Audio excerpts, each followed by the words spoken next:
today we're going to make some wraps, and I wanted to showcase how easy it is to make your own wraps. Our recipe freezes really well, so you could do 2 lots and then freeze them so you don't have to make them quite so often. But yeah, like wraps in the supermarket, they're filled, most of them are filled with preservatives.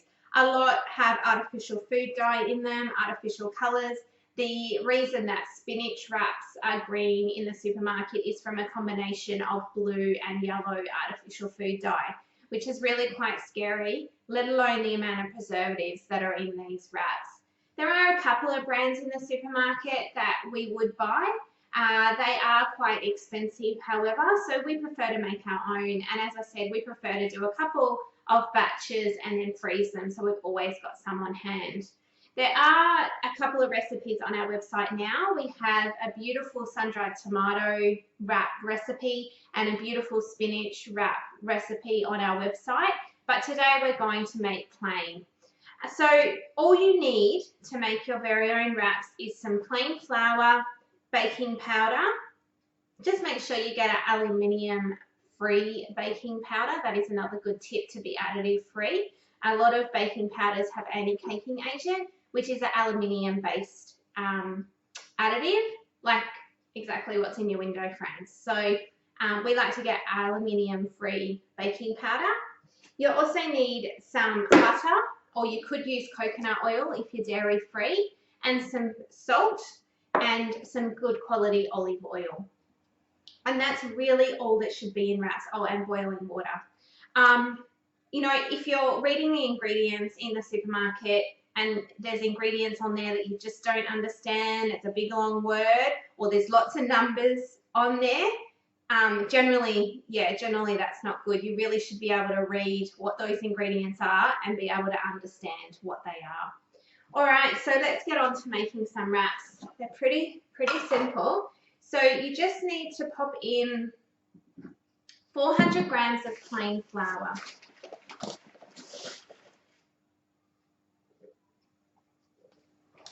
1 teaspoon of baking powder, 2 tablespoons of butter, and a good pinch of salt.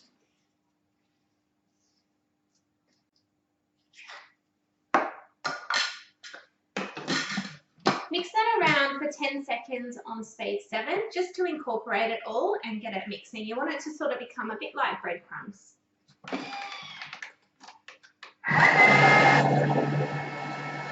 While that's mixing, put your kettle on to boil.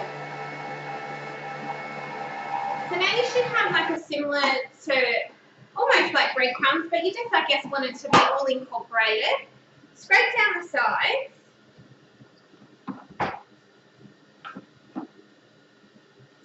And then wait for your jug to boil. All right, once your kettle's boiled, what you need to do is put your blades on speed 2. And then you want to pour roughly about a cup of boiling hot water in. Now you will know when you have enough hot water in there because it will start to form a ball.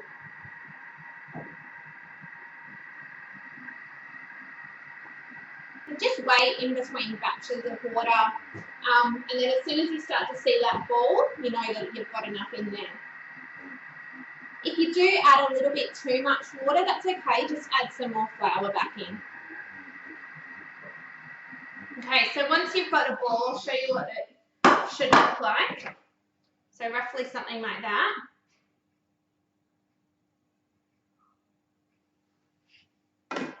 You then knead it for 4 minutes. Okay, while that's kneading, grab a bowl out and put some oil in the bottom of the bowl.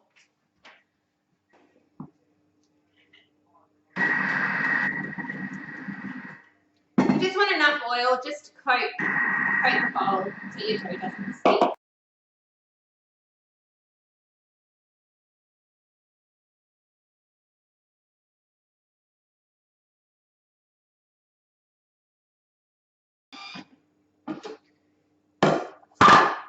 Once that's finished, just tip it out onto your bench or a silicone mat like I've got here, and just form it into a bit of a ball.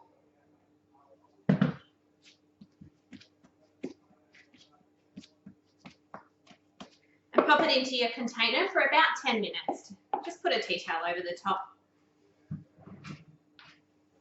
All right, so we're now going to cook and roll out our wraps. So what you want is a frying pan. I don't know if you can see it in the back there. Just a dry frying pan, and put that onto high heat. And then you want to grab your dough. Now it won't rise because there's no yeast in there. And I like to just use a bit more flour, just your plain flour again. Just roll it into a bit of a sausage and try and get about 10 even pieces of dough. So I like to just go in half, and then about 3. And that way I know that they're all roughly about the same size.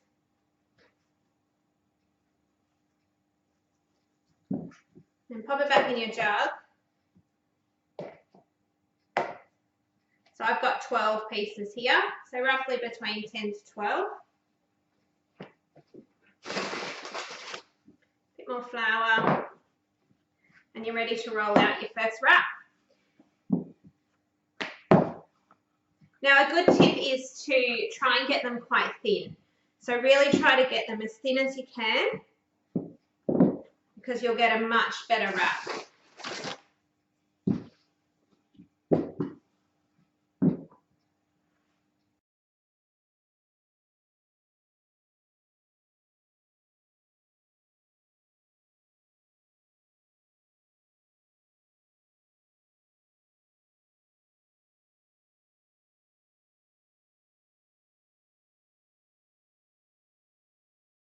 It is to make your beautiful own yummy, delicious wraps. I like to store these either in a flat container, or I'll keep them on my plate, and I'll pop one of our reusable food covers on the plate. We sell these at sistermixon.com. They come in 4 different sizes.